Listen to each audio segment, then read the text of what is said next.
started. Take it away, Gail. Yeah, thanks, Karen. Great to be with you this morning. And we have a great panel. We've rehearsed a little bit, so there'll be some structure to it. And then we're looking forward to an exchange with everyone. So I'm going to start. You know that outcomes drive the educational processes. You certainly heard that from Eric yesterday. So this question is for Kim and Ellen, Bob, and Jean, who are program directors and bring a unique background to the panel. So this question is, what were the key factors, societal, professional, institutional, that influence your decision to develop or modify your curriculum and program? What have you done and why? Okay. And let's start with Kim, and then we'll go to Ellen, Bob, and then Jean. Okay. Well, I first want to say this is really exciting to have this discussion, because I think there's a lot of change happening with PT education. But from the University of Pittsburgh perspective, the decision to make changes really covered most of those areas, starting with the institutional factors. One of the things that Pitt wanted to do was to decrease debt for students, and as well as increase the diversity within the whole university, but overall wanting to improve the student experience. So when PT started looking at changing their model, and their curriculum, they were coming in line with the overall university goals. As far as the students, again, it was the decreased debt. You know, as we know, PT education is really expensive, and Pitt is one of the higher tuition programs. And so they wanted to look at ways to decrease debt for students. And some of their decisions were based on the Rick Shields article that came out a few years ago. They also thought about, getting students out into practice sooner. So they were at a 9-term program, and then they went to 8-term. And now we're at a 7-term program and added a hybrid option. So for the student perspective was to get students out in practice sooner, decrease their debt, and also to offer the Pitt DPT education to more students that would not traditionally go to Pitt. And then lastly, I think from a societal perspective, it was to provide qualified PT services or PTs in areas that may not have the PT resources. So by offering a 7-term program, but adding a hybrid that allowed for students to come out of areas where where there aren't a lot of PT services.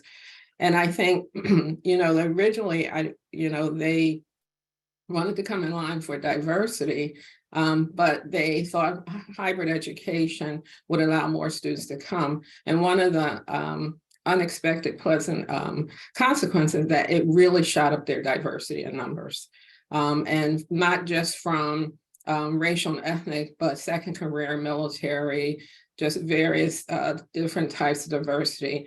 So we're now at a 7-term program with a hybrid option. And so it really has been, it really has met a lot of goals. Great. Thanks, Kim. Let's go to Ellen.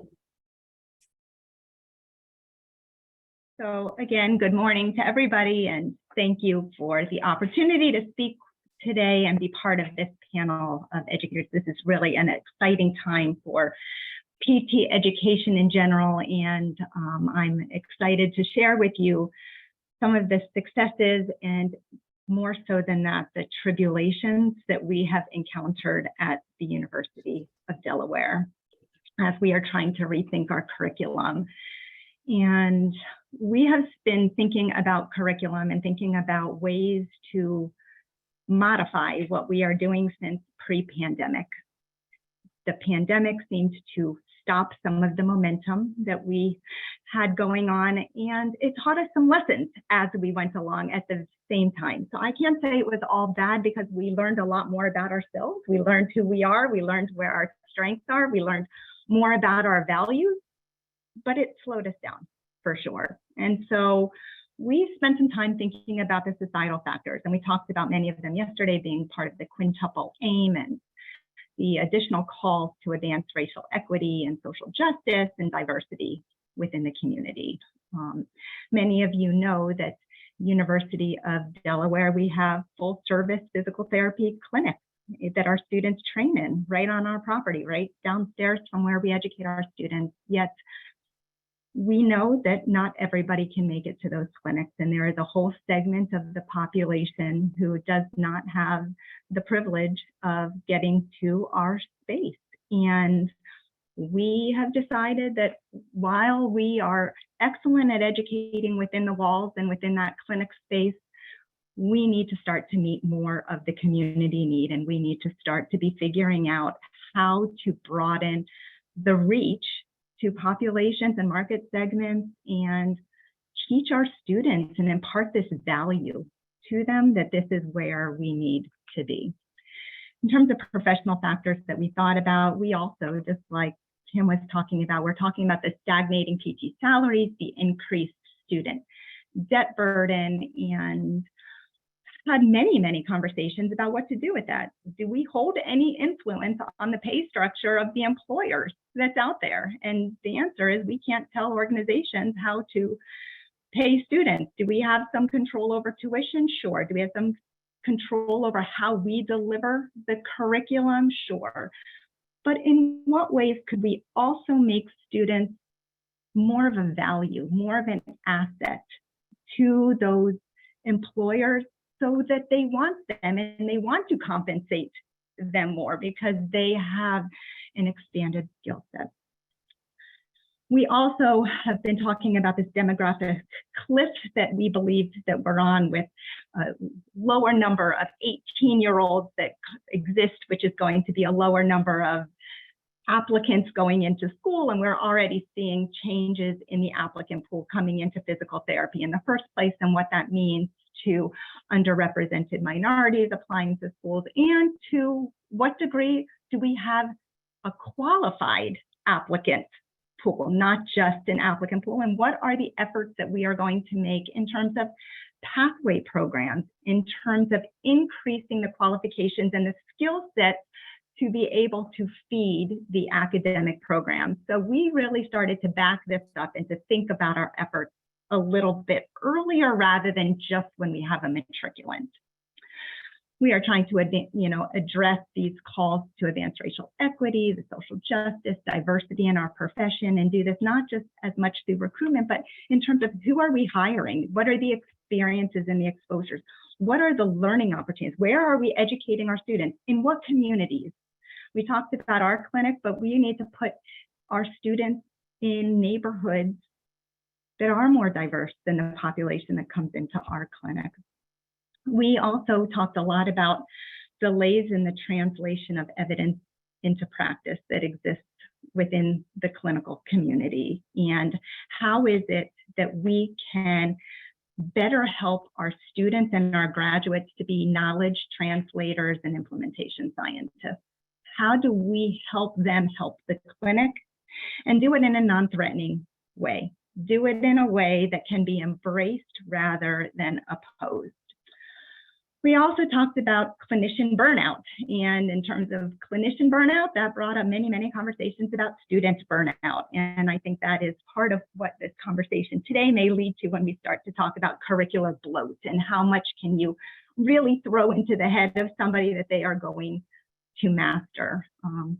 We talked about faculty shortages. Who is going to educate these students? What qualifications do they have? There were comments in the chat yesterday that just because you're a faculty member doesn't mean you're a great faculty member in terms of knowing how to impart knowledge and to teach students and to move them along their learning trajectory. But probably one of the most important things we talked about was the formation of academic and clinical partnerships to do this well and to do this right. Because it was through these academic clinical partnerships that we really believed we are going to find efficiencies in the way we teach to help make it so there is not so much bloat, to make it so there is more warranted variation than unwarranted variation of practice, because we are really starting to have shared vision of what is it that the graduate needs? What is the expectation? What is happening and practicing clinically? And how do we work together in making more of this seamless transition between the research evidence, the clinical practice, and the teaching and the preparation of students? Certainly, the pandemic brought us a huge opportunity to learn, and we learned where our strengths were, and our strengths were not in online education. We are the first to admit that our students went into the clinic as very good thinkers, and we got a lot of feedback that their hands-on skills were not where they needed to be, or not where they were in years past. And we wanted to make sure that we had more meaningful contact with our students. And so for Delaware, the new curricular approach that we're taking is to think more in terms of work integrated learning, learning integrated work, experiential learning, a more hands-on curriculum rather than a hands-off curriculum. And to do that, we decided that this needs to be essential to the core academic mission. This is not a nice to have of our curriculum. This is going to be an essential must-have within the Delaware curriculum. And to do this, we believe we need to groom a sense of purpose. And we spent time trying to say, like, well, what does that mean? How do you groom purpose within students? And we are trying to come up with activities that are not just meaningful to them and to themselves, but of consequence to the world beyond themselves. We wanted to give them this goal direction. We wanted to give inspiration. We wanted to make them insatiable lifelong learners and hungry for all of this. And we needed to do this in a way that recognizes the parameters of what the human brain is capable of taking in and regurgitating and making sense of within the short 2.5 years that we are going to be working with them. We also decided that, and I'm just going to be very honest here and let you know that this is a big source of frustration amongst our faculty, is that we are still teaching the same way that we have been teaching for a very long time. And we do not necessarily believe at Delaware that the entry level generalist is where we need to be taking students, to be putting them into practice. That in order to develop the competency and the proficiencies that are required within the complexities of patient care, it likely requires residency education.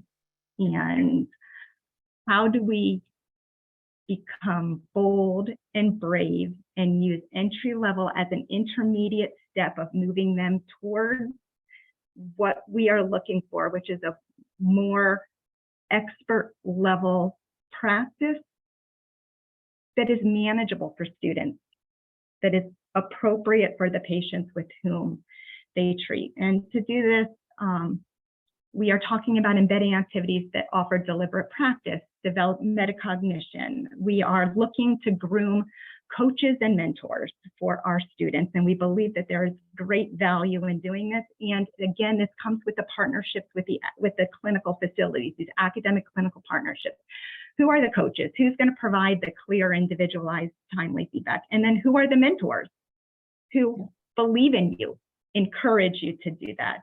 And to that end, the story unfolds where we did decide to hire a director of strategic operations to move us in this direction. We are meeting with community leaders to find out what is it that we can do to help meet the needs and meet the gaps, and letting our students learn alongside of us. We learned from the pandemic that keeping our students out of COVID positive rooms doesn't teach them in the future however to be a leader, however to do some of these things. Well, when we plan all these learning activities for them and we just give them to them, they don't learn how to be community advocates. Yeah.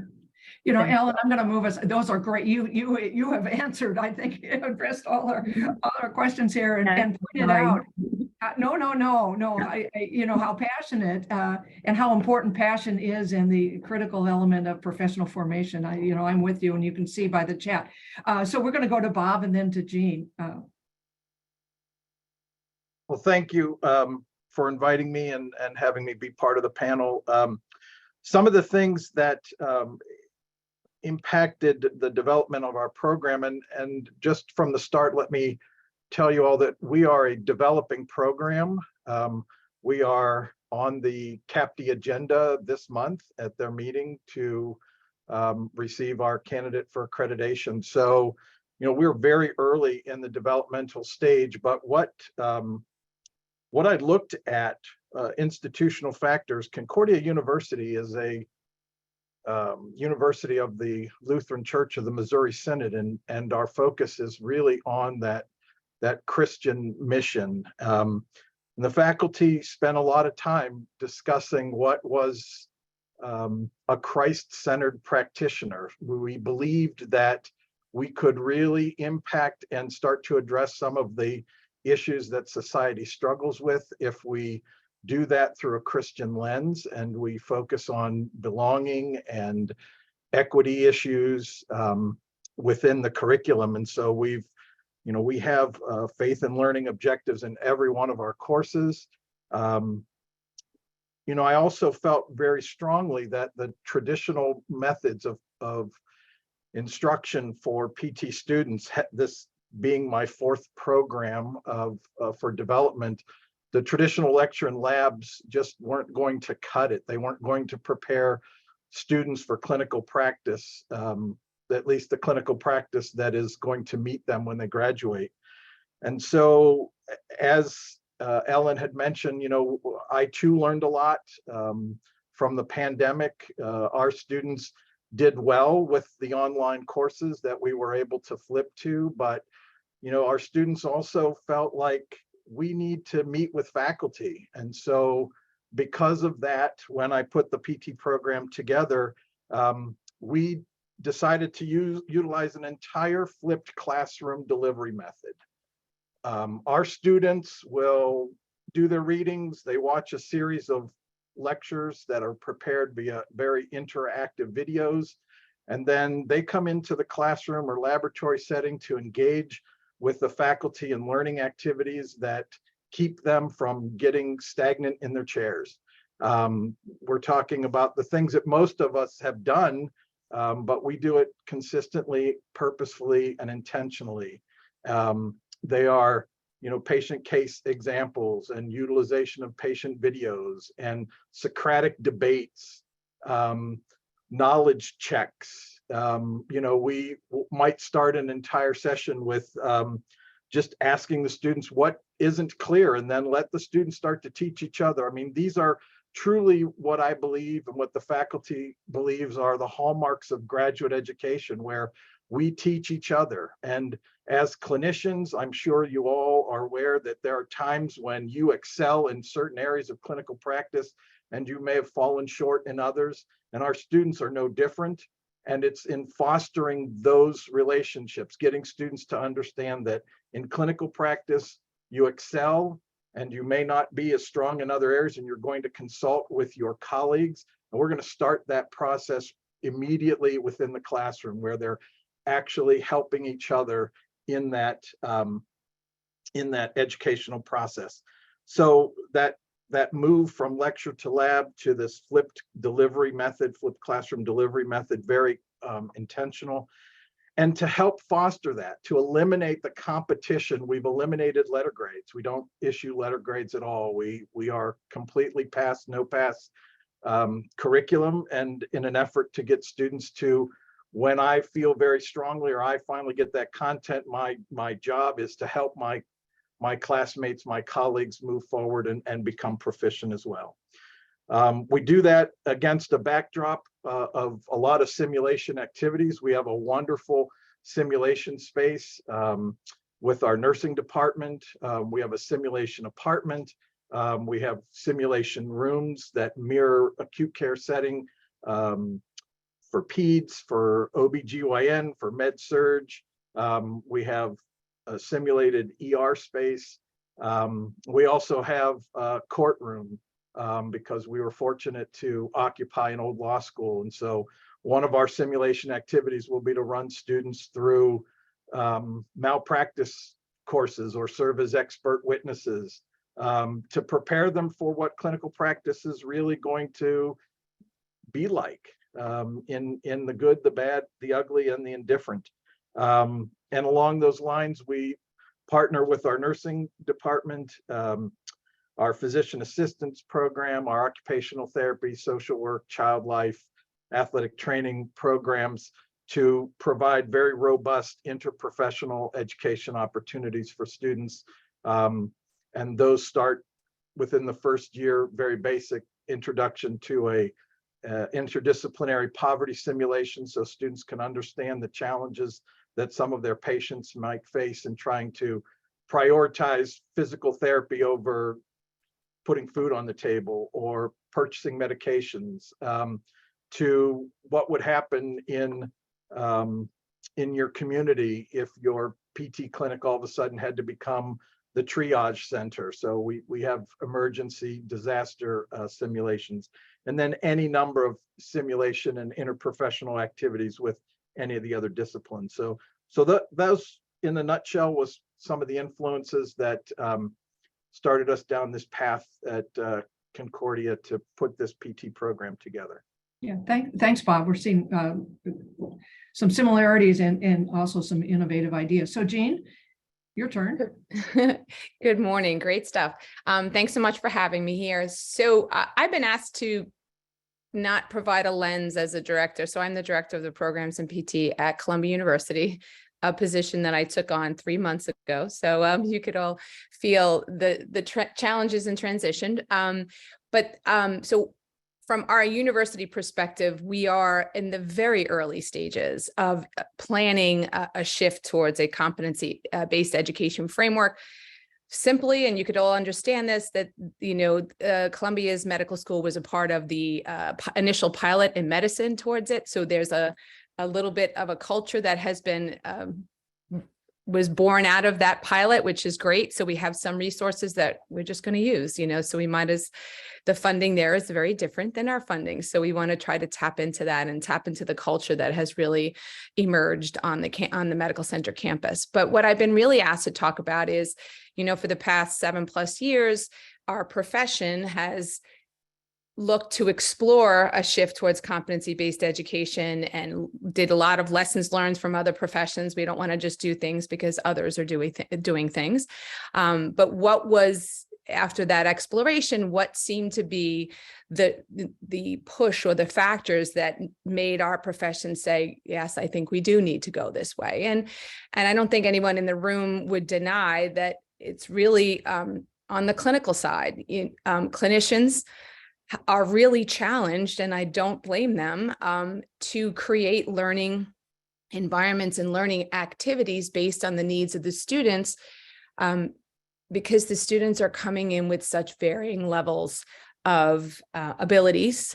Some are warranted variation that is okay based on where they are in their curriculum, but there is a lot of unwarranted variation, meaning that students have completed those same courses, but are coming in at different performance levels. So it's made it very challenging on the clinical curriculum side for students to get the learning activities that they need, and what that puts on clinical sites.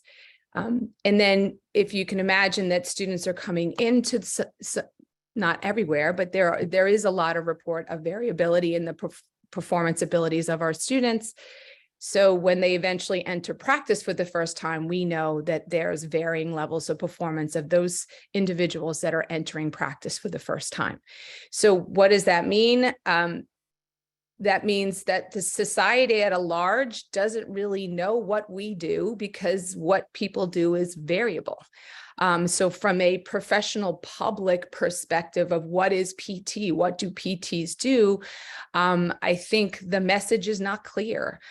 So I think that's a hindrance to the physical therapy profession. I think it probably doesn't have the community seek the services that we are masters at, because they don't know that we do that. And never mind insurances, even other professions. We recently submitted a grant for our group, our profession, for a conference grant. And part of the theme of what we put it under was that there was a safety issue, meaning that we felt that if there was varying levels of performance of individuals providing care to patients, that was a safety issue. But those on the panel from other professions didn't really have the understanding or concept. And I think many of us don't have that concept of, if we don't provide the best evidence-based care to every single one of our patients, we are putting our patients at risk. And that is a safety issue. But I don't think others view it that way. So, yes, I could provide PT services, but did I give the best, most evidence-based practice to that individual so that they can optimize?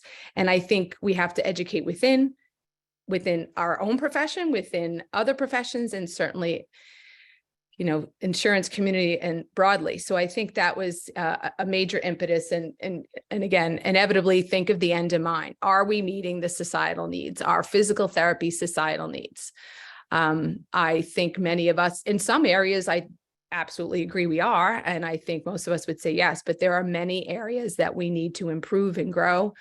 And that was the major impetus. Many other things were said here, and I don't want to duplicate because I know we're a little caught on time, but it really, as a profession, we're thinking about societal needs, providing the best care to our patients, and really educating the public to know what we're doing so that we as a profession can grow and serve and do what we do best. So I'm going to keep myself brief. Okay, let me just make a quick comment, because I'm here at the Clinical Reasoning Symposium, and we had Steve Durning yesterday, and he made a very powerful comment, and he said, we shouldn't talk about evidence-based, we should talk about evidence-informed. Because of the context in clinical reasoning. So that's just something to chew on. And I think it certainly applies to the kind of work that we do. Peggy, I don't want to leave you out. I know you've been an administrator and you also have this balcony view. So if you have any comments to make, and then we'll move on to the next question.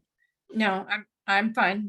You're fine. Okay. Everyone has covered all the bases so far. Okay, no problem. So let's do this issue of your program director. So you have some control about what goes in a curriculum and what doesn't, or how you navigate that with faculty. So what one thing can you do to keep a curriculum from continuing to grow with this unwarranted, all this variation? So if you can tell us what one thing works the best for you. And anybody can start. I'll look at you and see who's going to say, well, here's what I do. I can start. I think this is, what's taught in the curriculum is a little bit easier in the hybrid world, and that meaning the online portion of it. Because you really, when you're looking at building courses online, you really have to plan those courses from beginning to end, and think about what your objectives are. And as far as the input that I have is that I can see what all the faculty are developing and ensure that they are not duplicating, not putting too much in, because it is a tough transition to get faculty to move from residential teaching to online teaching. And I spend most of the time talking to faculty, because faculty think they can just take what they did in the classroom and just take their PowerPoint and put it online. And that's not going to work in an online environment. And we're fortunate enough to have an office online learning that includes instructional designers, tech support, and educators. And so working with faculty and looking at what their objectives. And I honestly think building courses for online really makes us better educators. It makes us think about what we want to teach, what we need to teach, and talking to faculty to get them to understand that your students aren't going to listen to an hour lecture, right, online. They're not going to look at a PowerPoint for an hour. So helping them to be creative and decide, what are your objectives? What are you trying to achieve? And really making it concise. So coming up with different ways to help the faculty to to get their point across and not to feel like they have to teach everything in that. And so the approach we take is everything is online, the material, the content, the lecture material, which we would typically teach in a classroom, is asynchronous. And so we use like the knowledge checks and all of that. And so some of that is you have to be intentional and what are you putting into those courses? And so I'm fortunate enough to be able to work with each faculty and kind of not control, but convince them that you don't necessarily have to include this information because it's maybe in another course, or we're going to cover it in the synchronous sessions, or we're going to cover it in immersion. So I think it's a little bit easier to control what's going on in at least in my program, from a hybrid online perspective than it is residential. We still have credit creep, we still have float, and it does take a little bit of work to get faculty to trust that the material is going to be covered. But I think it also helps us to better educate faculty, to train faculty and adjuncts to really teach what needs to be taught and not necessarily feel like they have to put everything into that course. So I think it's a little bit easier as a program director in the hybrid in the online world. Okay, thanks, Kim. I think we have Jean and then Bob. Just a quick comment.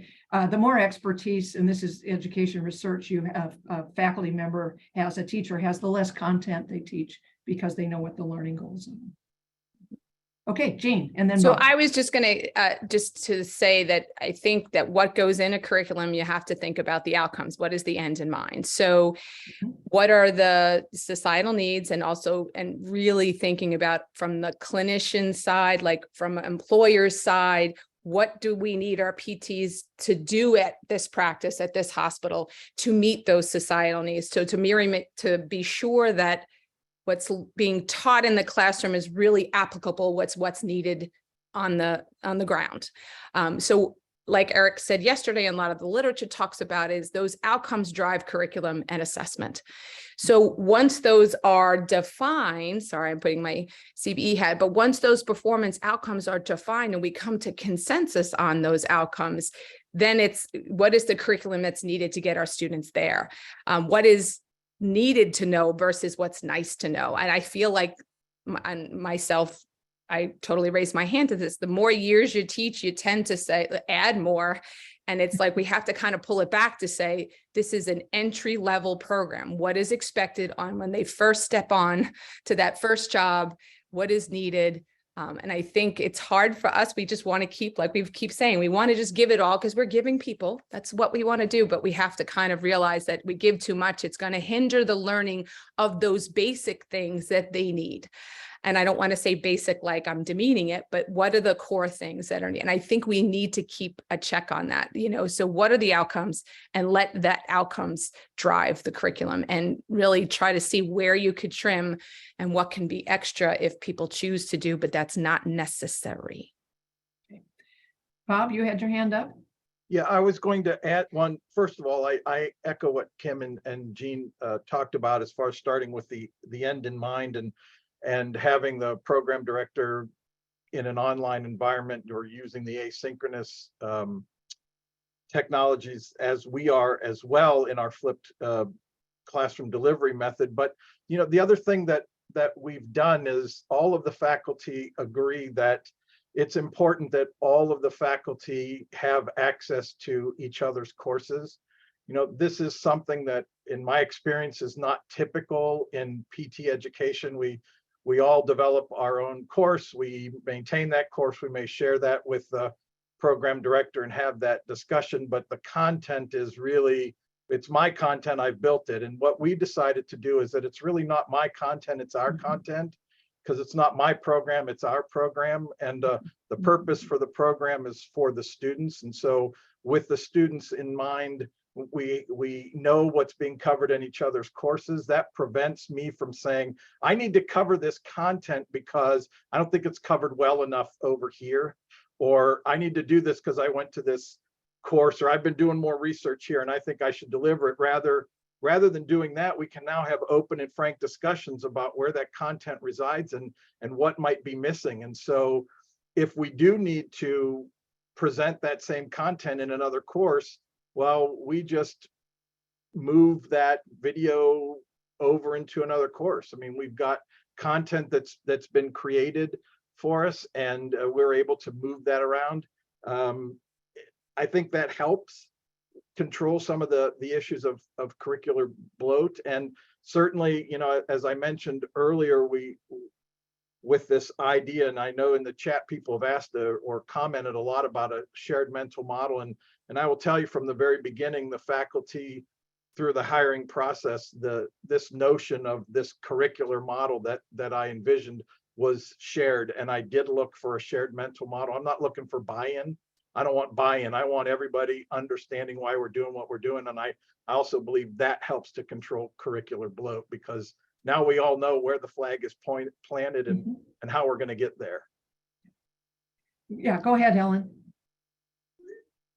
So I'm going to keep this brief. And so some of the best money that we ever spent as a department was hiring an organization to help us do some focus groups, so we can learn what the clinicians are expecting of our students when they come out. So we can really, as educators, we have a wealth of knowledge, but what is it that you want to see? What is that end that you want the students to be doing? And that's the best money we spent. The best time that we spent was doing this little exercise where we are trying to get faculty comfortable with the skills gap differential. And we put our content experts together, and then we added an agitator, a disruptor, an agitator, somebody on the faculty who doesn't have that content expertise, who's going to challenge what you're teaching.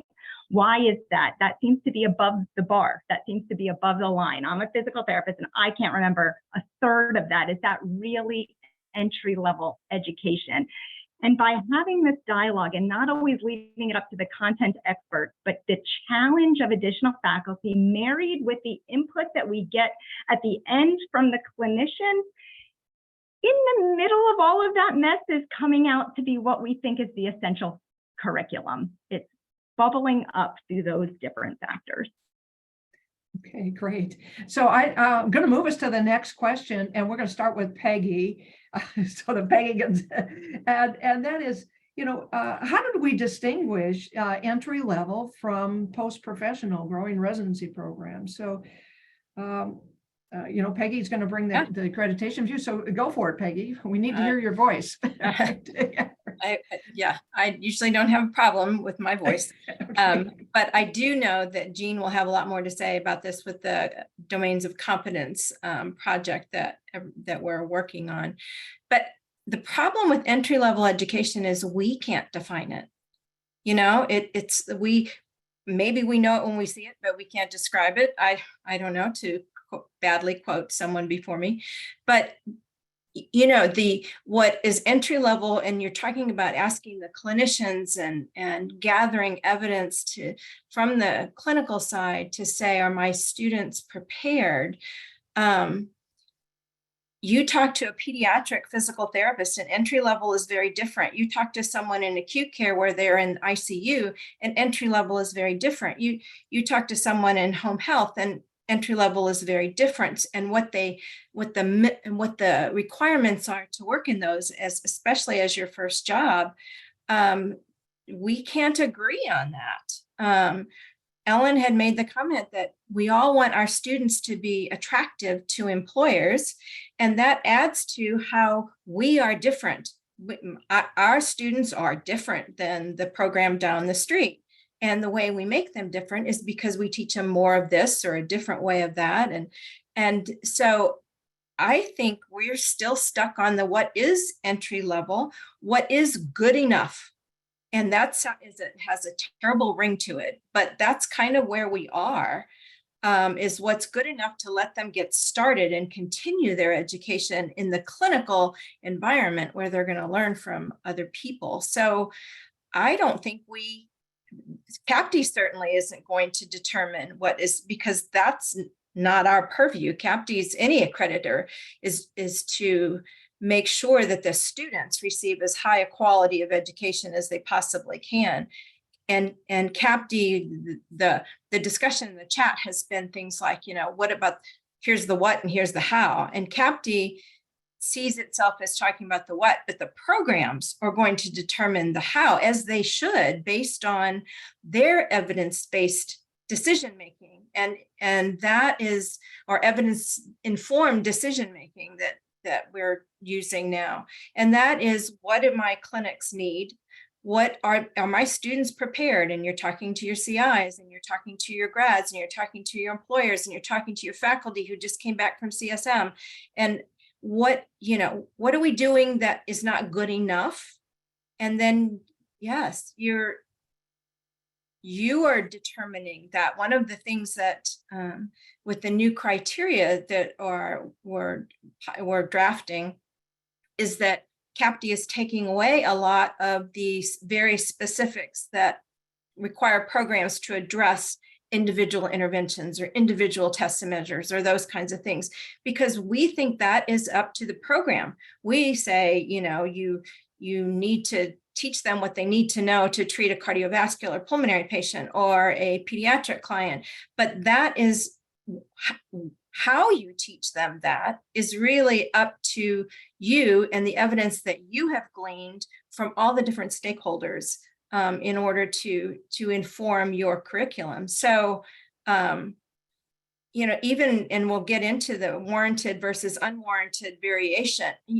Who says what's warranted and who says what's unwarranted?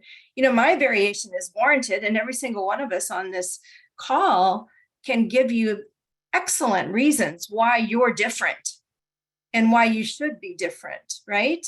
And so I don't have an answer, but I don't think we have answered. I don't think any of us knows what entry level looks like. Okay, Jean's going to answer that question. There you go.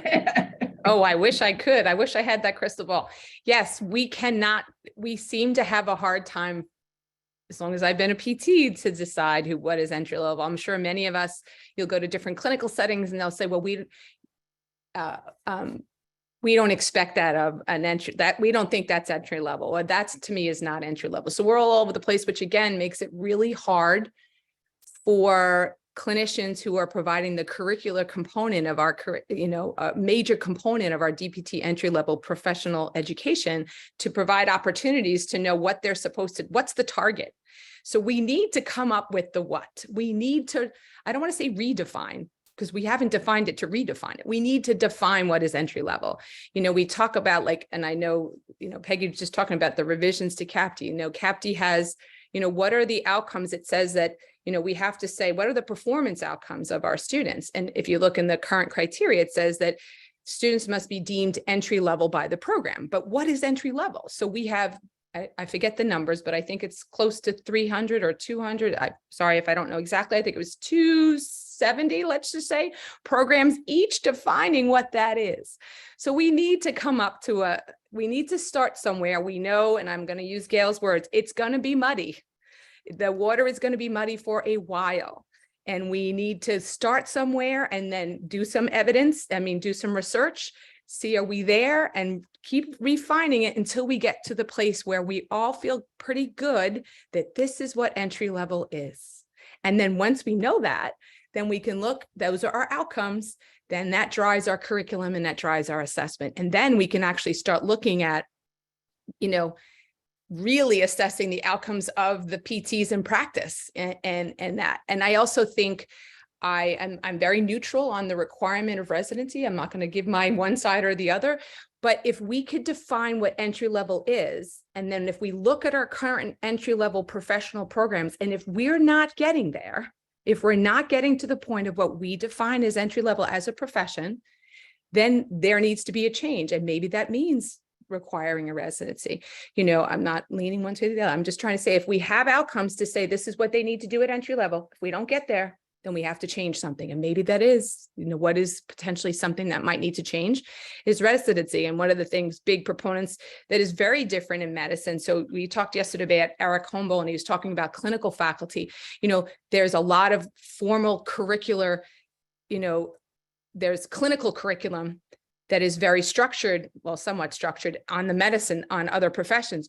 We don't have because of where all of our students go, there isn't not always like a formal clinical curriculum, which makes it harder for us to be sure that those activities are taking place. So that's a challenge that we have as a profession. We also have a different thing that our entrance, when our students leave us, they enter practice for the first time. Undergraduate medical education, they leave that phase, they go on to residency. So they have different goals. So our goals have to be higher. And that's just me. Okay, well, you're putting out things. How do we connect the dots here in any kind of move to competency-based education? Eric actually wrote a great paper. He called it a Kuhnian transformation. It's going to be messy and it's going to take adaptive leadership. And we give lip service to societal need, but we got to take action on what those outcomes are. So this brings us to the next question is we have the need, we have clinicians teaching in our programs. So how do you navigate this faculty that are teaching above the entry level, who are bringing in these kind of unique things, and students, of course, love them in specialty tracks. So what are we going to do about that? What do you do about it? What suggestions do you have? Or do we keep going in this moving target? Bob.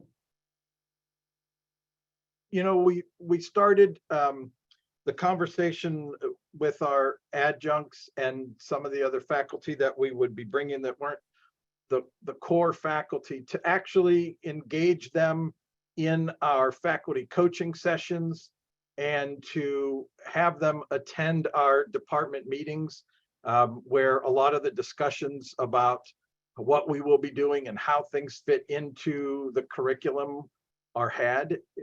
Our assumption being that if perhaps they understand the curriculum as well as we do, then they understand what it is that they need to be presenting. It's always nice to reference some of those advanced level skills, but the job primarily is what we need to have done at this time.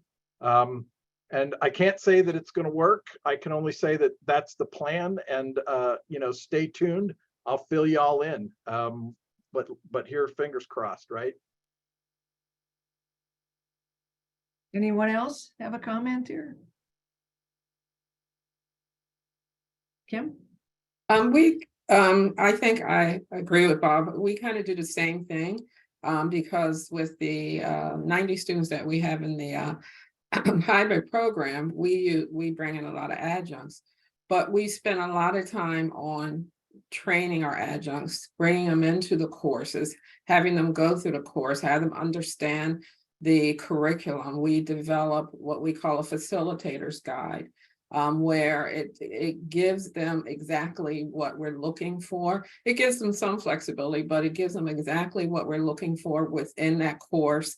And we meet with them on a regular basis while the course is occurring and after the course. But we spend a lot of time training our clinicians that are coming in, because what we don't want is for clinicians to come in and say, this is what I did in the clinic, and this is the way to do it. It kind of helps us to limit the variation of and the skills that we're trying to teach our students. And we're just trying to teach them very basic skills.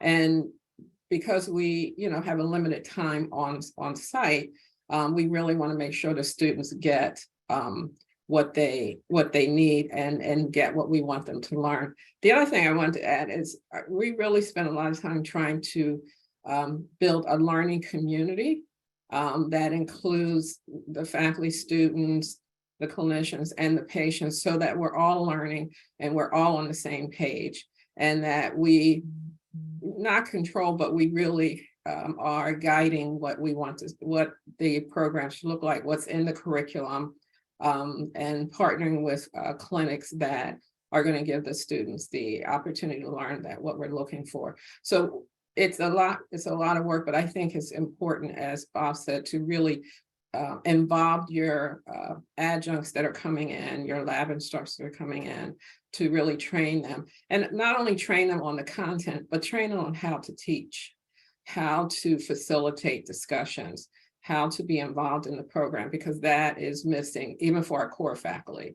And we do the same for our core faculty. So we've developed training programs for everyone, and then best practice guidelines for teaching in a hybrid model. Okay. I saw Jean and then Ellen. Just a brief comment. I just wanted to say that when we were talking, going back just for a moment for defining entry level, I do think we have to think futuristically. Of course, we want to develop, adaptive PTs so that when the needs of society change over time, that they can meet those needs. Just think about like the role of the physician back in the day versus 20 years from now. You used to go to the physician to get all that medical information, but we don't go to physicians anymore to get that medical information because we can get it online, right? So now the role of the physician has changed. The same thing for us. The role of PT, we have to think about what, like visionary, like what are those needs in the future, and to kind of prepare our students for that. So it's a lot of things that are coming in to help us define what we need to prepare our students to be able to do and to have within them. Ellen? One of the things that I think is quite important is expectation management. Expectation management for those folks who are coming in and teaching with us, and expectation management of the students in terms of what the curriculum is actually going to deliver. Because I think sometimes we are very responsive to students who are asking us for more and more, and then by default we seem to get bigger versus the other way around, which is there's always time for that. And I think that feeds really consistently in with this conversation that we're having about entry level. What is entry level? And there have been some comments that I've been seeing in the chat. Is entry level the good enough mark? Well, that just sits so hard with me, that who would want a good enough therapist? Nobody wants that good enough therapist, but is the entry level mark, is it a launch to something else? Is it a launch where you can then do some things independently and then we can move on to other practice? And putting some of these experts in front of students early on as coaches, as mentors, as inspiration, as long as it is done within the proper boundaries and parameters, I think it can be quite useful. Yeah. Well, your comment opens up the good enough is, it is all about preparing an expert, a master adaptive learner who will continue to learn across a career. That's the ultimate outcome. So, okay, we're at about 8 minutes left. And so this last question is a little broader, that, we've got various structures within the profession is us, but we've got CAPT, we've got ACAP, we've got the Education Academy, we've got APTA. So what are the steps? What looking in your crystal ball, what do we need to do to move forward as a profession? Yeah, I know. I'm calling on you first, Peggy, to really address all the issues that you've brought up. So Peggy, take it away. I think I love the conversations all from the panel members about faculty needing to talk to each other. That is kind of key, where, instead of having all these experts who come in and spout whatever they're going to spout from the stage and feel like they have done a great job, because students tell them they do a great job and we know differently.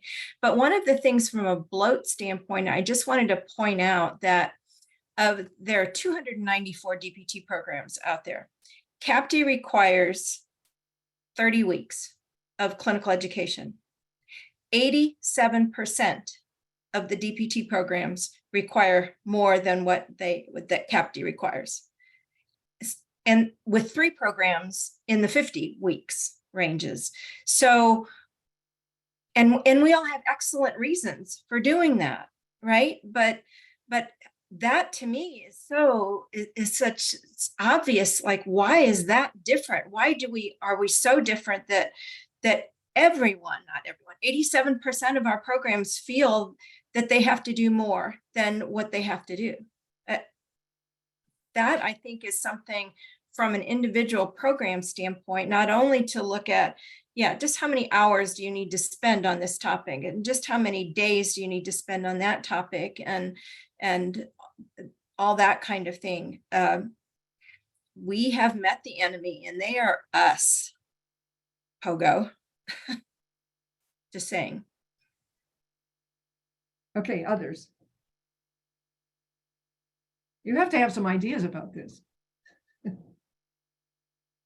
Jean? Well, I think we have to dip our foot in the water. I think we have to try as best we can to come up with, as a profession, to come up with a set of performance outcomes for our learners to enter at various points along the continuum. I mean, our current focus has been on entrance into practice because that will drive, well, a majority portion of entry-level professional curriculum, but it should drive, we have to think of the whole continuum, certainly. I know it's going to be hard. I think once we have that curriculum, we need to, we like to have curriculum and we want to hold on to it for we don't have to do that for another, how many years. But we have to realize that while we have this nice looking curriculum on paper, we have to know that it's fluid, that based on this customized education for our students. And what we mean is if they don't achieve those performance outcomes, we have to look at that individual learner to see where they might need help. And it doesn't mean that we have to change a course for everybody. It just might mean that we have to have different learning activities for this one or two students to address that deficiency. And that's what's going to be hard for us, because that is going to require a lot more. I think we need to have a lot more faculty supports, which obviously costs money. And we have to kind of think about where Ellen, what you were saying, where do we get the best, use of our money? Where are we going to get the most gain for the use of our money? And if we do it together and stop trying to think about each other as competitors, and I know we are because we need those students, but it'll only make us all better if we join forces and elevate our profession. And if we can help each other out on that and share resources so that we can actually make it happen, I think we could just really see, I might be pie in the sky here, but I just really think we can get there. But I think we have to start somewhere, and it's going to take a while for us to get to that point, and we need a lot of research to inform it. And we know it's going to be muddy, but I think we just have to take a breath and make that first attempt. Well, 12th attempt, if you want to call it. Yeah, Bob, go ahead. I'm just wondering if the idea of entry level with all of these organizations looking at what entry level might be for every program, if programs, as CAPTI is looking at programs to look back at their own data to make decisions, if programs set a benchmark for what entry level was as they envisioned it for the community that they intend to serve, it would give us a little bit of variance among programs, which seems to be the comfort level for most of us. I mean, I know we've struggled with traffic rules in admitting students and even prerequisites for what our programs do. And we all like that variation. So maybe if we just had to reach a benchmark and then we could have a little buffer as a starting point, it might seem to be a little bit more palatable as we struggle with what that key point is, or that bullseye is for identifying entry level. Okay, we're very close to the top of the hour here, and we're going to open up. There's been a very active chat, which you've all referred to. I think almost 100 postings. So I know that you're going to have a lot of questions. And I think the points that you have brought up point out how important the looking outward to see what society needs from us, but the market forces, which are, there's no question that physical therapy has been a bit of a cash cow in higher education. And we do need to take a stand and really look outward to what society needs from us and how are we meeting those needs. So we're going to now open it up to questions. And Karen, do you coming in here? You want me to say something? There you go. Sure. Just want to remind everybody that. And I want to thank the panel. You've done a great job here. And you're going to get more questions. So go ahead, Karen. Yeah, I just want to remind everybody that this next 30 minutes is open Q&A to the panelists, including Gail. So just raise your hand, and then we will call on you to speak. And then remember just to keep your comments to about 2 minutes. And then again, at the conclusion of this 30-minute time period, we'll have some time dedicated specifically to general discussion around the topic. So Todd, take it away. So thank you to the panel for a great talk. So here's one thing I didn't hear when we talk about core competencies, like what is a doctoral level training? And this question here also is the Dr. Nixon-Cave. Like when we talk about reducing the length of our program, which you said you did, Duke will not let us reduce it because they think anything less than 3 years is not doctoral level. So would you, any of the panel, talk a little bit about, when we think about this, what is a doctor of physical therapy? And then how do we organize our competencies and our training around that? Well, I'm not going to Go ahead, Jean. Yeah, go ahead, Kim, and then Jane. Go ahead. Yeah, go, Kim. Go ahead, Kim. Okay. I don't know if I can define what is the doctoral level education, but I think Pitt going to 7 terms, again, like I said, it was really to get the students out sooner, but it also forced us to look at the content, the curriculum that we were teaching within the curriculum, and it really streamlines what's being taught. It helps us to think about what's really needed, and I think it's moving us more to competency, not necessarily teaching all that we know about musculoskeletal, all that we know about neuro.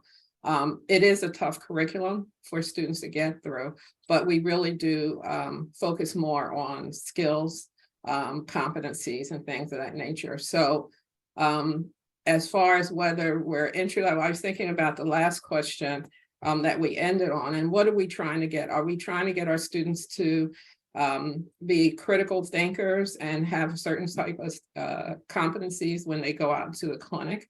And I think that's where we're looking. And I look at, we have a PA program, and not that they're doing it correctly, but the PA curriculum, really, they spend a year learning all the didactic, and then they spend the next year in the clinic, really practicing those skills.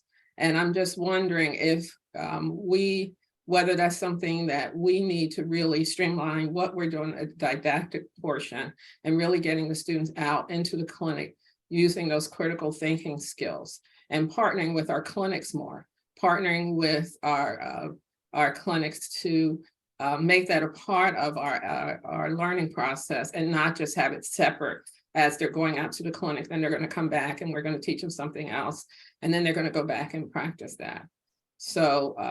So from our perspective, I think we're really reduced it to really get to what really needs to be taught, and it's a tough process.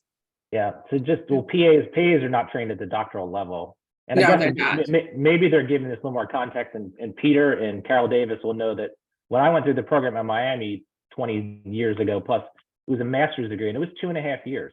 So what's the difference now, what we're doing in a doctoral level versus what I went through?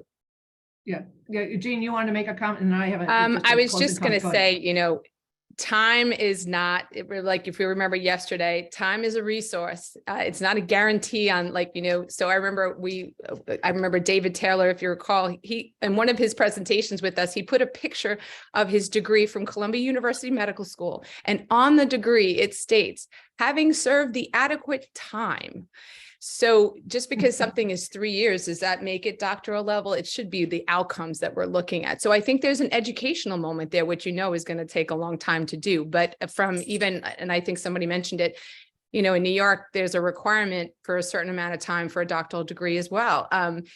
With competency-based education, the focus is on the outcome, not the time put in. Just because someone is there for 3 years doesn't mean that they have met those essential skills and abilities that we need. So we need to highlight that this is what we're really focusing on, the safety, and we need to do that. So that we need to have an educational campaign, and that's just not in physical therapy, that's across health professions education. And we know that, the Messiah Foundation has told us that CBE is here, and that's going to help with that. So I really do think that we need to bring the research, bring the literature to different academic institutions and even state, regulators to talk about this. Yeah, just a quick comment here, just to remember that CBE is not the entire curriculum. And remember, it's about knowing, doing, and being probably being that identity formation is really, really critical. I think we also have an Todd, I thought your question was great. We have an optics image problem too. If you're in higher ed, if you've done university institutional accreditation visits, and on the front end, it's like, oh, all these programs are moving the DPT. What does that mean? So we've got to think deeply about that. Joe Threlkel, Charlotte Marine, and I wrote a paper way back about the clinical doctoral degree. And I'm not sure we're holding up to that value. We have to be careful. Okay, I'm sure we got more questions here. Laurel. Thank you to the panelists.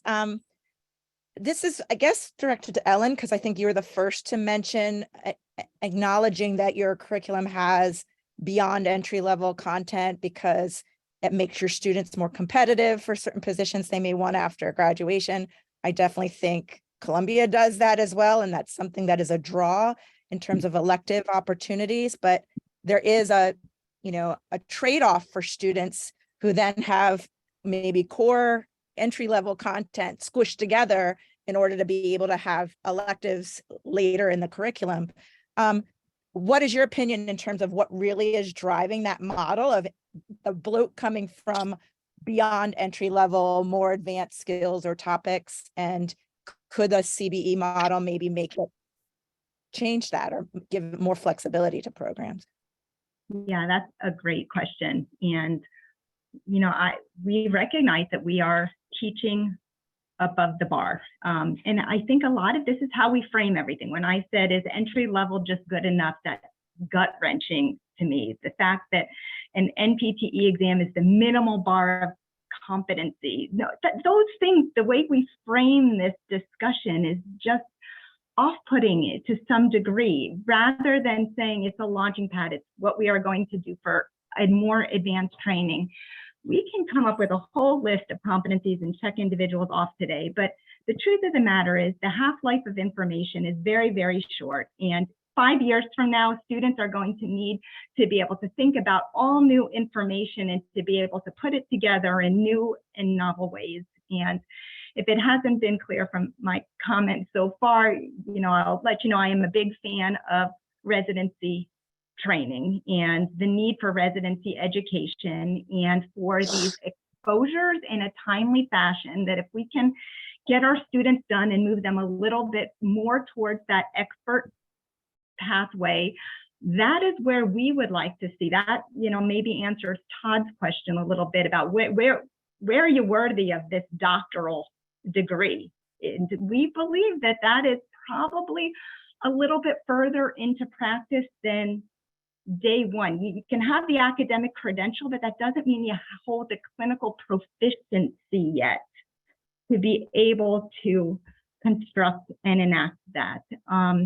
Are we trying to allow students to pick their pathway and to be a little bit more learner-centric and to have some flexibility? We are, but Laurel, everything you're saying comes at the expense of, are we doing too much that they haven't owned the foundation that everything else is going to build upon? You cannot be processing the information of the future unless you have that base, but it's defining the base and getting comfortable with the base and realizing that the base is low. We're still going to give you an academic credential of a doctor, but we are going to move you then into expert practice, into an area where you can be impactful. So we're struggling with it, but I guess awareness is the first step in trying to get through this. Do we have another question? Angela? Yeah, thanks everyone. It's been a great discussion this morning, and especially what I see in the chat box is we definitely don't, have a lot of agreement, I don't think, on entry level, and that's going to be a big problem for a long time. I think part of, what I see, and I really love Terry Nordstrom's comment in there, as far as, again, like I teach cardiopulm, we recently did entry level competencies, and also, again, can we come to agreement on defining levels of competency to help us to get to milestones? But over, many decades of teaching now, I feel like I can teach fewer things if I can really do it and done, all the CAPTE standards. I have to do everything that's going to be on the NPTE exam.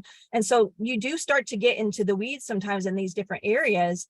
And I know when we did our process, we did engage students, we did engage employers, didn't do patients, but I keep thinking about, we do have to also look at practice.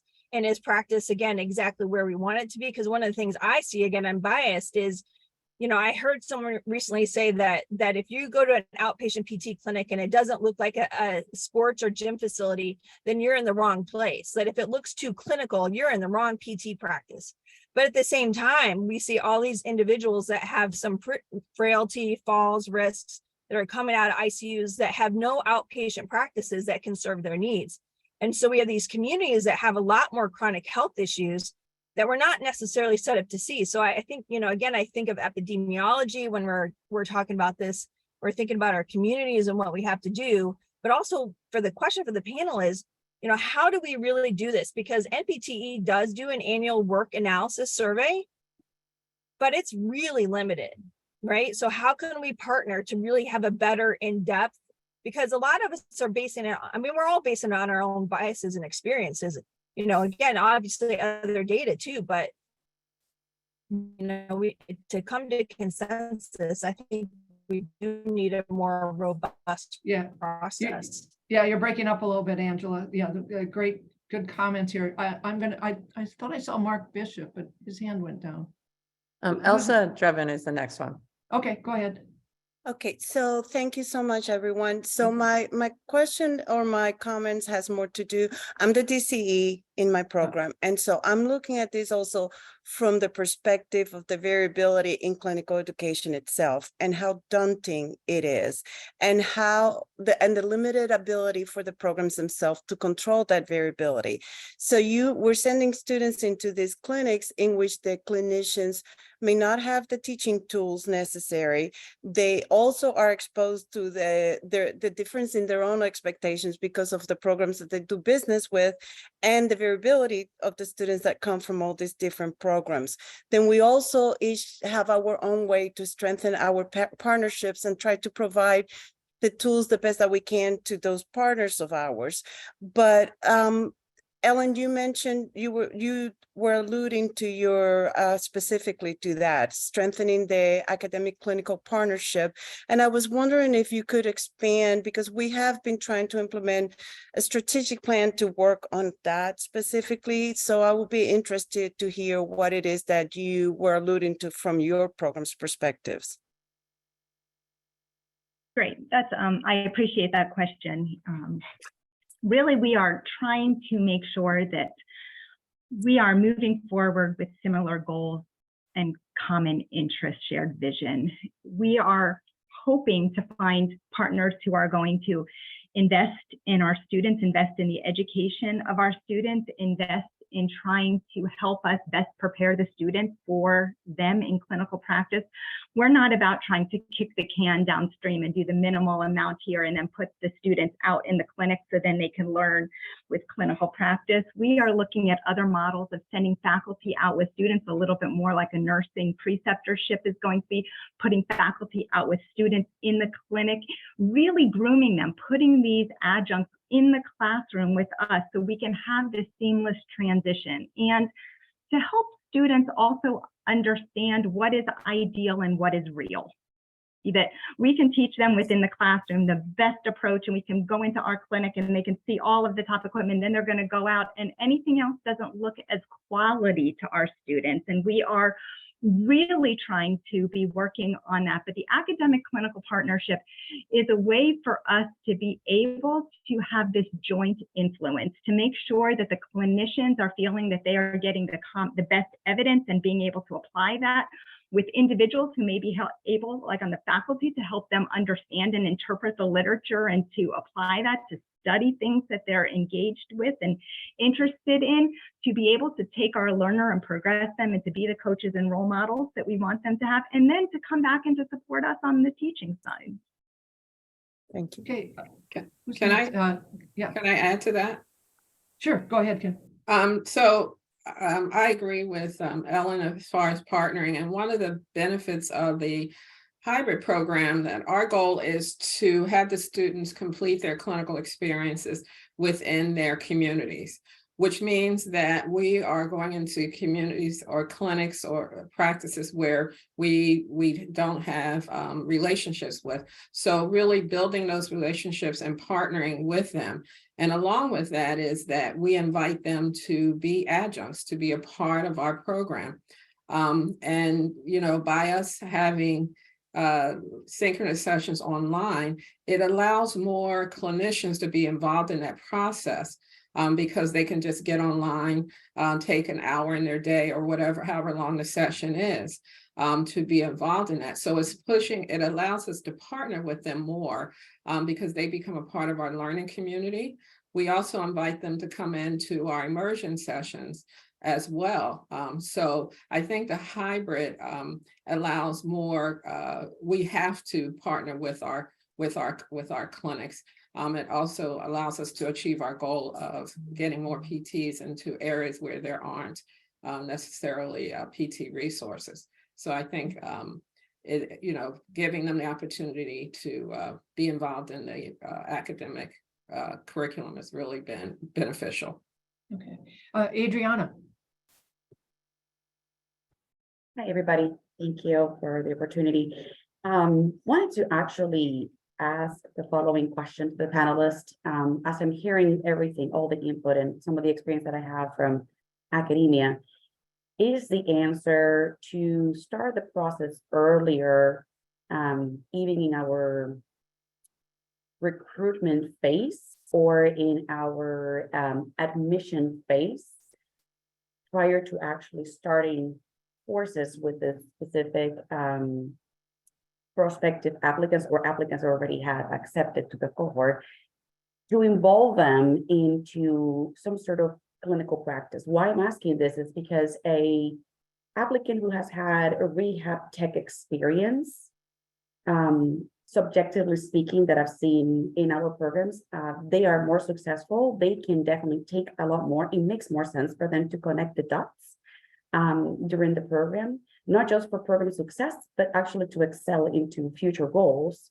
So is the answer also, or can you elaborate on this if there is any research, which I have not encountered anything, but will you support that maybe the curriculum will have to basically start a little earlier by allowing the prospective applicants to have not just hours of observation passively, especially post-COVID, that they cannot be involved into more of the patient interaction, but maybe being more as a rehab tech job. And instead of, again, just asking for 80 hours of observation, this is what we ask in our institution, is it more meaningful and is it a better investment to be involved in the role with a quote unquote coach, right, in the clinic? Yeah, go ahead, Ellen. You want to take that? And then Jean. So one of the things that we offer at University of Delaware is an undergraduate opportunity for our students for undergraduate students to come into our clinic and to work as aides. But it's more than just working as an aide, because they are working under the direction of a mentor or a coach who then debriefs with them, who coaches them along the way, who's talking to them, helping them to try to see, well, how is the decision making that the therapists are engaging in rooted in the literature? Look at the students, using the students as this model of growth and aspiration. And look, the student is making mistakes as well. And you too can make mistakes and you can grow into this role. And it is, you know, and it is encouraging, especially for some of the underrepresented minority students, to be able to see that this is attainable. It's not perfection. It's actually doable, and it's coached and it's developmental along the way. And while we offer that within our program, we are starting to be looking and trying to offer this with other clinics out in the community, where we are starting to make this model for academic credit, that students can go out and gain these foundational experiences that can be done in a way that is not harmful to the clinical education process and taking slots away from other students or for the observation hours that need to be given, but more of a developmental trajectory learning experience for that PT interested student. Peggy, did you have something? I do. I think that having been part of several research projects on the observation hours and any kind of criteria for that, for admission to the DPT program, and the burden that that can present. I think we need to be careful about requiring things that may diminish the diversity that we see in our students, because asking them to devote more time before they even get to a DPT program, more than, a certain level, maybe so they actually know what they're getting into, but they have very distinct lives and distinct responsibilities out there, and don't always live in areas that have an abundance of clinical opportunities for them, or don't live near a big medical center. They might be smaller programs. And so I think an unintended consequence of front loading more could diminish what you're trying to go for as far as diversity of the fannies in your seats. Yeah, right. Okay, we've got about 10 minutes left and we've got 4 questions teed up. So let's make sure we can get to everyone. Julie. Hello, everyone. Thanks for the great conversation. My question is ultimately about de-implementation. So I feel very strongly that people need something around the year, 3 years to develop the professional identity and understand who they are as a future doctor, and for us to influence the profession we become, not become the profession we currently are.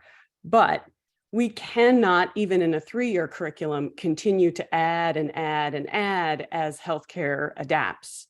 We have to also be able to de-implement, stop doing things we were doing 20 years ago. And I'm curious to the panelists, as you think about creating adaptive learners, how successful you've been in being able to create adaptive teachers who are willing to let go of past components of their identity, things they worked hard to learn a long time ago, and create a current and effective education that de-implements some of the things that are part of our identity, but maybe not very important now. Yeah, go ahead, Bob. You had your hand up. So one of the things that we've done to address this idea of the master adaptive learner is to create a strategic alliance with in tandem DPT, where all of our faculty, our core faculty, our adjunct faculty undergo these faculty coaching sessions, and they're exposed to, the latest in curriculum design, research, everything focused on creating that master adaptive learner. It was really important for us as a faculty to be on the same page, that our actions, our assessments, the engagements with students were both intentional and purposeful and planned, and that we were actually facilitating their development. It's a major mind shift from just walking into a classroom, preparing a lecture, delivering your lecture, creating your assignment. And so we purposefully take and participate in the same process that we're giving our students. We're undergoing it ourselves, so that we can actually facilitate their learning the best way we can. And I think that's an imperative as we begin to think about creating these master adaptive learners. If you've not done it, if you're not exposed to it, it does take some thought, and you need to be intentional. De-implementation is a nice term. Okay, John. Thank you, everybody. One thing I'm excited about is recognizing we have about 50 adjuncts who are in and out of the clinic, and it sounds like that's a good thing.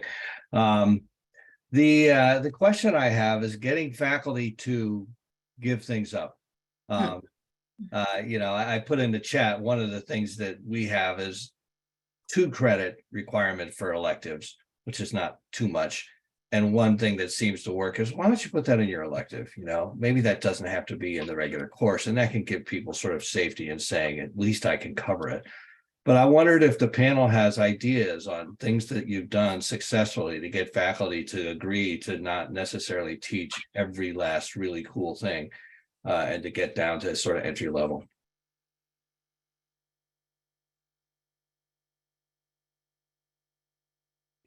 Looks like the $1 million question here.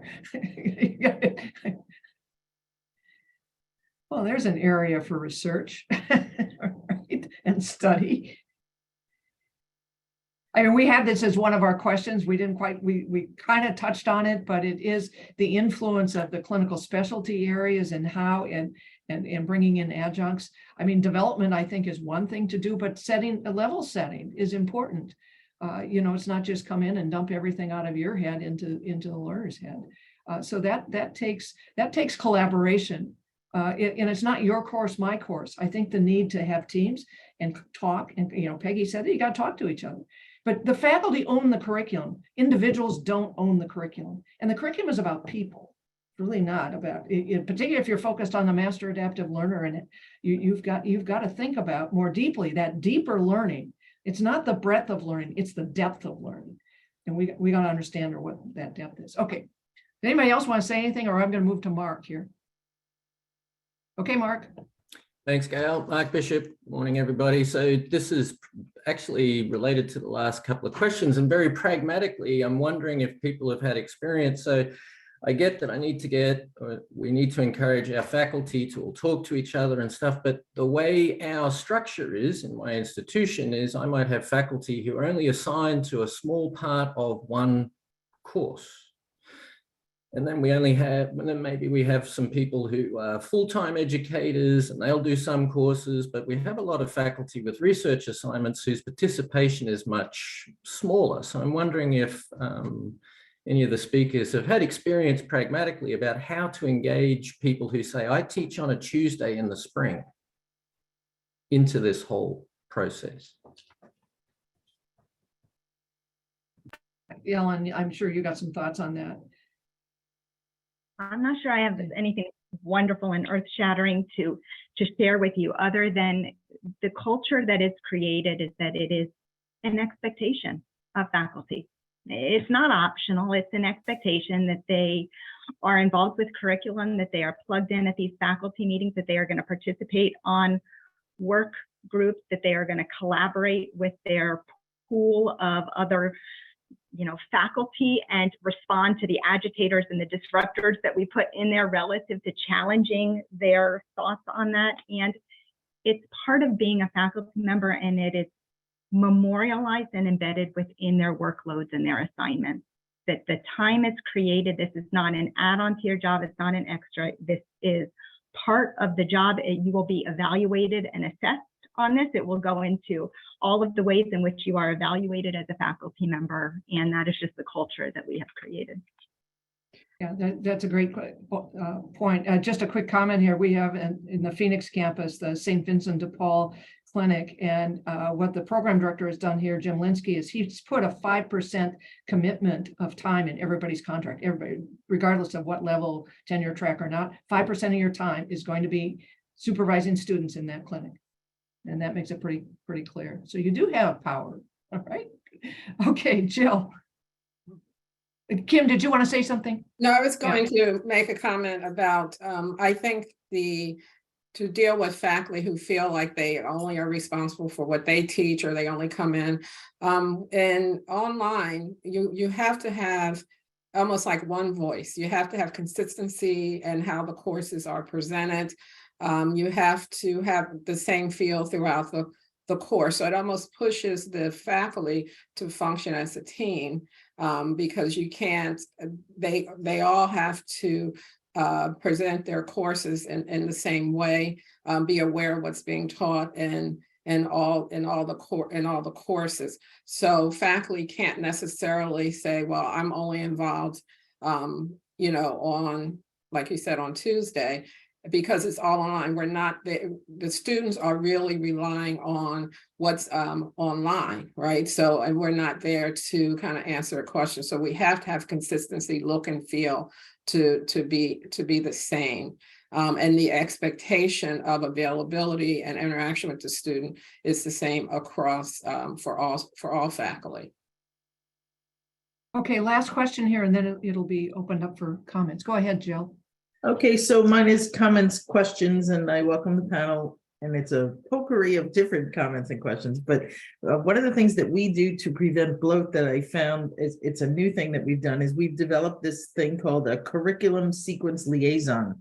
So depending on your different systems, we'll have one person that's in charge of all neuro content, all musculoskeletal content.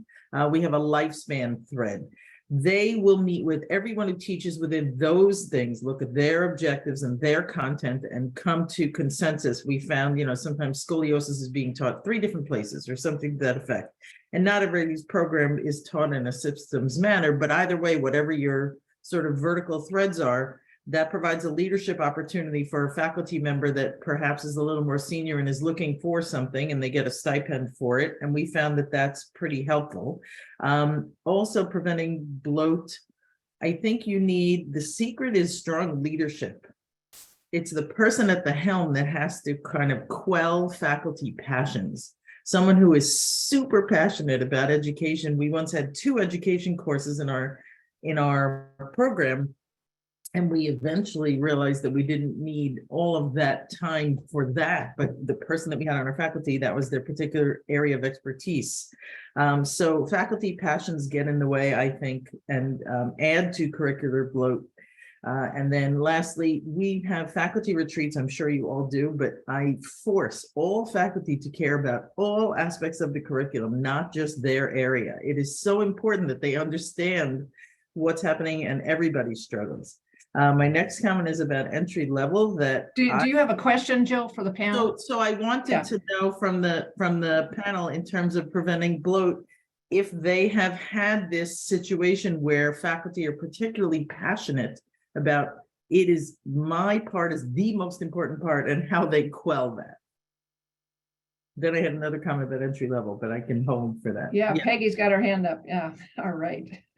So I think we all have faculty just like that, and that's why we hired them, because they were passionate and they knew a lot. And to now turn around and say, what we used to value you for, you need to change it a little bit. I mean, that is part of the lifelong learner that we're trying to get our students to be, that now faculty have to be. I think just from an accreditation standpoint, the absolute major component of accreditation is what we expect is assessment of all the things in standard 2 that we all know we have to assess. But one of them, to me, this particular idea of bloat would be huge as a short-term strategic, or maybe long-term strategic goal of looking at each of what can we take out? What can we, I can't remember what Julie termed the use, but how can we take things out? And maybe that's where we all start, is looking at assessing our curriculum in terms of the idea of bloat. Yeah, de-implementation. There you Ellen, go. Thank you. Yeah, did you want to make a final comment, Ellen? Yeah, the other thing I would just ask is that, folks in this room, ACAS, et cetera, the documents that faculty bring forward, the guiding documents that says this is what's in an entry-level curriculum for amputation prosthetics, right. It's ammunition that they come loaded with, and they bring this to you, and you can spend years trying to teach that curriculum that had all of that. And somewhere we need collective voice speaking against that, and that is not entry level, rather than just putting it in a folder somewhere, waiting for some faculty to bring it forward and say, this is why I'm teaching what I'm teaching, because this is the consensus. This is what came out of that. And I really do think we need to be stopping that a little bit from happening. Okay, let's thank the panel once again. And now everybody can be a panelist, right, Karen? So can I go again? Because I had one more comment, which was not a question. Sure. Well, I mean, unless there was something you were going to start with. No, go ahead. Okay. I just wanted to add my 2 cents regarding entry level versus, how we want our students to be able to graduate. And let's say there is no definition of entry level, but there's definitely a difference between entry level and more advanced. I really feel that students need to be entry level when they graduate. I think there is a great deal to be learned, and scaffolding is so important that they need these entry level skills and curriculum, and then they do it for a while, and then they can progress to more advanced. Even though they love it immediately, they don't have the foundation to build on that. I find it even from the very first semester of anatomy. They don't even know the basics, and they're dying for the more advanced stuff. So they really need to become these entry level clinicians with the master adaptive learner skills, and they will get to more advanced levels.